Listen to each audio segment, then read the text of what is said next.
Hey friends, welcome back for chapter 3 today of Ivy and Bean.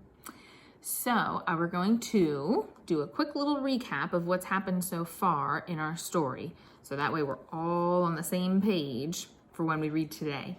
So if you remember, the first chapter, No Thanks, was where Bean's mom wanted her to become friends with Ivy, and Bean said, I don't think so, Mom. And then chapter 2, we introduced a new character, her sister Nancy, and they went shopping together. And you can tell that the sisters really do not get along. And by the end of the chapter, we know that Bean was planning a mischievous trick on her sister. So we don't know what that is, and hopefully we'll find out today. All right. So I also want to share our written response from the other day. Okay, my question for you was, how are Bean and her sister different? Because remember, we've been thinking about character traits. So I'm actually going to read my friend Carter from Mrs. Mitchell's room. He had an excellent answer that he sent to me on Class Dojo in his portfolio. So remember, you can always do the same thing too with your teacher. When you do your answers, and he just wrote it on a piece of paper he had at home, and his mom took a picture of it and uploaded it to his portfolio, and that way I can look at it and give him some feedback too, okay? So his answer was that Nancy and Bean are different because, so that was his sentence starter, Nancy is 11 and Bean is 7. In addition, using one of our linking words, and then he has a comma, Nancy likes shopping and Bean doesn't, and he even has doesn't, which is does not. Put them together, doesn't, and he has his apostrophe there where the O would be in the word not. So he did an excellent job, and I really like that he used his text evidence, okay? He didn't just make those answers up. He used the information that he got from that chapter. Way to go, Carter. Okay, so get your books ready. Oh, I almost forgot before we read our vocabulary word for today. Okay, so our word for today is creative. And creative is an adjective that means able to make something new with good imagination. I know this is something that your teachers probably say to you often, that you're being creative, or what a creative imagination you have, or good idea, okay? So I want you to think about maybe a time that you've been creative at home, that you made something new just from your imagination. I'm thinking about today's story that Bean's trick she's going to play is probably going to be a creative idea. All right, books are out, chapter 3. So the last time, the author left us really wanting to know what trick Bean was going to play on Nancy. Maybe I can infer something about what kind of trick it will be. Bean said it would teach Nancy not to be such a tightwad. So I think the trick will have something to do with money. We're gonna read and see if I made the right inference. So, fingers where they belong. The Ghost of Pancake Court. Bean was hiding inside a big round bush in her front yard. The bush was right next to the sidewalk, and it was very scratchy and sticky inside. But Bean needed to be in the bush for her plan to work. Here's how Bean's plan went. She took a $20 bill out of Nancy's purse and taped a long thread to it. She put the $20 bill on the sidewalk. Then she held on to the other end of the thread and climbed into the bush. Nancy would be coming home from school soon. She would see the money on the sidewalk. She would bend down to pick it up. Bean would quickly pull the money away, and then Nancy would freak out. Bean could hardly wait. There was only one problem. Nancy didn't come. Bean sat inside the bush for a long time. A branch poked her arm. Leaves fell down her shirt. She itched. She waited. nothing happened. It was very quiet. Bean was hardly ever this quiet for this long. Because there was nothing else to do, she looked at the house across the street. Really, it wasn't across the street. It was around the street. Bean loved her street. The first reason was its name, Pancake Court. The second reason was that it ended in a big circle right in front of Bean's house. Her dad called it a cul-de-sac. Bean called it cool.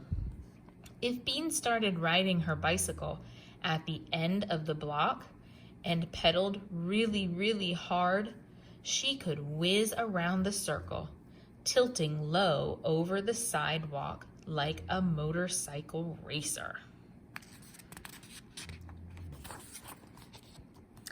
Slam! Bean looked up. She saw Ivy come out onto her front porch and plop down on the top step. Bean squinted at her. Ivy looked strange. She wasn't wearing a dress today. She was wearing a black bathrobe with lots of little pieces of paper stuck to it. Weird, thought Bean. She squinted some more. Instead of a big book, Ivy was carrying a stick, painted gold. Bean made a face. What a goony costume, she thought. What a dork. Ivy sat. She didn't do anything. She just sat there all by herself. That was another strange thing about Ivy. She didn't mind being alone. She never played with anyone. Bean played with everyone. Big kids, little kids, all the kids in the neighborhood played with Bean.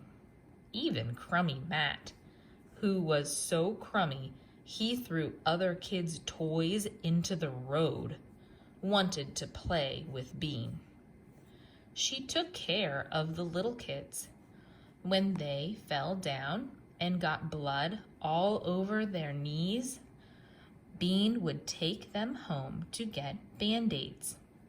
The big kids let her play with them because she had good ideas, like seeing how many backyards they could cross without touching the ground. Bean loved big groups of kids playing big games, like pirates or hide and seek. Sometimes Bean wished she were an orphan so she could live in an orphanage with 100 other kids. Of course, she didn't tell her mother and father that. Bean watched Ivy alone on her front porch. Wasn't she lonely? Now, Ivy was muttering something that Bean couldn't hear. And then she began to wave the stick in the air. Bean couldn't stand it anymore. "What the heck are you doing?" yelled Bean from inside her bush. Ivy looked all around. Bean forgot that Ivy couldn't see her. "What's with the stick?" she yelled. Ivy's eyes got big. "Who's there?" she said. "Are you a ghost?" "A ghost? What a great idea!" Bean made her voice scratchy and spooky. "Yes," she howled. "I am the ghost of Mr. Clop. I lived in your house before, and I died there too." Mr. Clop had actually moved to Ohio, but Bean thought it was more interesting to say he had died. "I've come to haunt you. Tonight, when you're sleeping, I'll wrap my icy fingers around your neck." "Bean, what are you yelling about?" Oops, it was Nancy. tomorrow we'll have to read some more. But my goodness. Okay, so I want you to pause our video here. Remember, you're going to go back and you're going to reread it either on your own or with somebody at home. And while you're reading, I want you to think about what we learn about Ivy in this chapter. Okay? All right, go ahead and reread. Okay, so we've got our bonus questions for today. So the first one was, why was their street called Pancake Court? Think about how Bean described it. Pancake Court. I'm thinking that it's called Pancake Court because they live in a cul-de-sac, which is the round part at the end of like a development street or a neighborhood street, and it's round just like a pancake. The next one would be, why do you think Bean decided to talk to Ivy?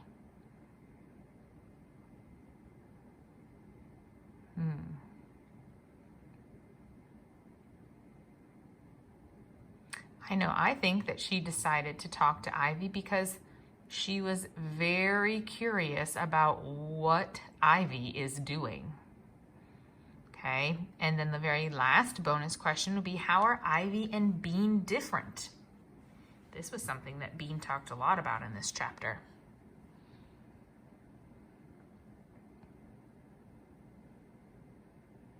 I think the main thing that she talked about was that Bean really liked being with people. She liked having a lot of friends. She liked playing games in the neighborhood. She liked taking care of the younger kids, but Ivy didn't really seem to mind that she was alone, that she didn't have very many friends. So I think that's a big difference that we learned in this chapter. Now, your last one is going to be your written response. So why did Bean think her trick would make Nancy freak out? Remember this chapter, well, at the beginning, she was trying to plan her trick for Nancy. And think about why she thought her trick would make Nancy freak out. Okay, so that's going to be your written response. Remember, you can always post it to your portfolio page or have mom or dad take a picture of it and send it in messages. That way we can see what you're up to. All right, the last thing is going to be our graphic organizer. I went ahead again and already filled this new information in. So today we did learn a little bit more about Ivy, but we already had her listed as a character because we talked about her in the first chapter. But I did add the setting today because we know that when we read this story in school before, that Pancake Court is where almost the whole story is going to take place. So yeah, they did go to shopping for a little bit, but that's not really where the story takes place. The story is going to take place at Pancake Court. So then I also went ahead and added a third event. So Bean tried to trick Nancy, but tricked Ivy instead. Okay, and we're gonna find out then on chapter 4 what happens with both Nancy and Ivy now that she's been found. Okay, so thanks so much for joining me today, and I'll see you next time for chapter 4.